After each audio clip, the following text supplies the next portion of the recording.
Kwamukele mbukelo wezindaba Ezingenandaba igama lami nguSifiso Kuhlwa Msimango sawubona. Iyaqhubeka ke namhlanje enkantolo ephakeme yaseGoli icala eliphakathi kwaloyo ongumongameli wakulelizwe umnumzane Cyril Ramaphosa kanye naloyo owayengumongameli wakulelizwe umnumzane Jacob Zuma.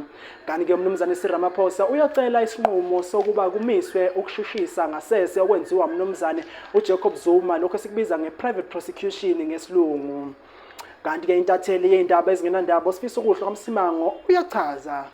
Liqhubekile namhlanje icala elisenkantolo ephakeme eliphakathi kwaloyo ongumongameli wakulelizwe umnumzane uCyril Ramaphosa nalo owayengumongameli wakulelizwe umnumzane uJacob Zuma. Abantu ade bephume ngaphandle ngeinkani. uSifiso Kuhlwa Msimango ngiseGoli. Kanti ke intatheli yendaba Ezingenandaba uSifiso Kuhlwa Msimango uyachaza.